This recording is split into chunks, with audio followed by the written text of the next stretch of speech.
আসসালামু আলাইকুম ওরহমতুল্লাহ। আপনি কি জানেন জীবনে বারবার ব্যর্থ হওয়ার কারণ কি? এর কারণ হল আপনার ভেতরের নফস। এই নফসকে বশ না করতে পারলে জীবনে শান্তি আসবে না। আজ আমি আপনাকে কোনো থিওরি দেব না, দেব নফস নিয়ন্ত্রণের 15টি সুনির্দিষ্ট পদক্ষেপ। এটি আপনার জন্য একটি অ্যাকশন প্ল্যান। ধৈর্য ধরে এই 15টি কাজ করুন, ইনশাআল্লাহ 1 মাসের মধ্যেই আপনার জীবন শান্তিতে ভরে যাবে। চলুন সেই 15টি শক্তিশালী কৌশল একে একে জেনে নিই। মনোযোগ দিয়ে শুনুন এবং আজ থেকেই শুরু করুন। 1. ফজরের পর ঘুম বন্ধ। ফজরের সালাতের পরে না ঘুমানোর অভ্যেস করুন। প্রয়োজনে দুপুরের হালকা ঘুমিয়ে নেবেন, কিন্তু ভোরের সময়টা ইবাদত বা কাজের জন্য ব্যবহার করুন। 2. খাবারের শৃঙ্খল। দিনে ম্যাক্সিমাম 3 বার খাবার অভ্যেস করুন। খাবারের মাঝখানে ফাস্টফুড, স্ট্রিট ফুড বা হাবিজাবি খাওয়া থেকে বিরত থাকতে হবে। ক্ষুধা লাগলে শুধু স্বাস্থ্যকর খাবার নিন। 3. পেট খালি রাখুন। প্রতিবেলা খাবার সময় যতটুকু খাবার যথেষ্ট বলে মনে হবে তার থেকে একটু কম খান। নফসকে দুর্বল করার প্রথম ধাপ হল পেটের নিয়ন্ত্রণ। 4.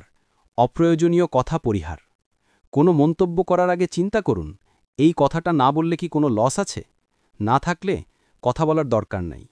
নীরবতা আপনার শক্তি। 5. সকাল সন্ধ্যার জিকির। অবশ্যই প্রতিদিন সকাল সন্ধ্যার জিকির আজকার পাঠ করুন। এটি আপনাকে সারাদিন শয়তানের ওয়াসওয়াসা ও নফসের কুমন্ত্রণা থেকে রক্ষা করবে। 6. ইশরাকের সালাত। ফজরের পর সূর্য ওঠার 15-20 মিনিট পর ইশরাকের সালাত আদায়ের অভ্যেস করুন। এটি সারাদিনের জন্য আপনার রুজি ও বরকতের উৎস। 7. কোরআন তেলাওয়াত। প্রতিদিন নিয়মিত কোরআন পড়ার অভ্যেস করুন। হতে পারে 1 রুকু থেকে 1 পারা, যে কোনো পরিমাণ, কিন্তু রুটিন যেন না ভাঙে। 8. ঘুমের পরিমাণ কমিয়ে দেওয়া। অপ্রয়োজনীয় ঘুম আপনার অলসতা ও নফসের আকাঙ্ক্ষাকে বাড়িয়ে তোলে। ঘুমের পরিমাণ কমিয়ে দিয়ে সময়কে কাজে লাগান। 9. ভোরের ব্যায়াম। ফজরের পরে কিছুক্ষণ ব্যায়ামের অভ্যেস করুন। আর কিছু না পারলে 15-20 মিনিট জগিং করে এসে গোসল করে নিন। শারীরিক শক্তি আপনাকে আত্মিক শক্তি দেবে। 10. দৃষ্টি অবনত।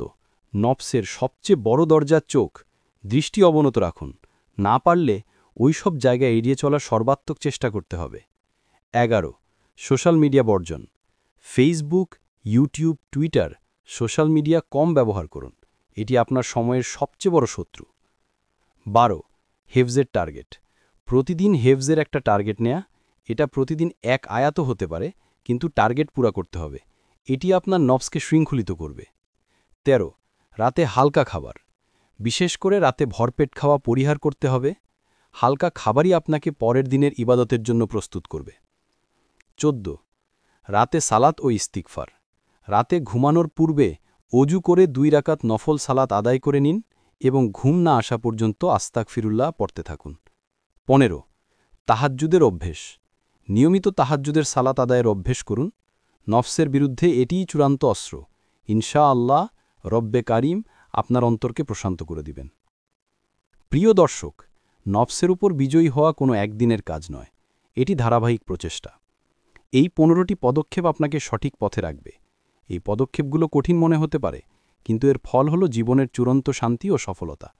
মহান আল্লাহ সুবহানাহু ওয়া তাআলা এই 15টি কথার উপর প্রথমে আমাকে এবং আমাদের সবাইকে আমল করার তৌফিক দান করুক। আমিন। এই ভিডিওটি আপনার কাছে মূল্যবান মনে হলে কমেন্টে আলহামদুলিল্লাহ লিখুন, আর নফস নিয়ন্ত্রণের এই গুরুত্বপূর্ণ বার্তাটি অন্যদের কাছে পৌঁছে দিতে ভিডিওটি শেয়ার করে আমাদের চ্যানেলটি সাবস্ক্রাইব করুন। আল্লাহ হাফেজ।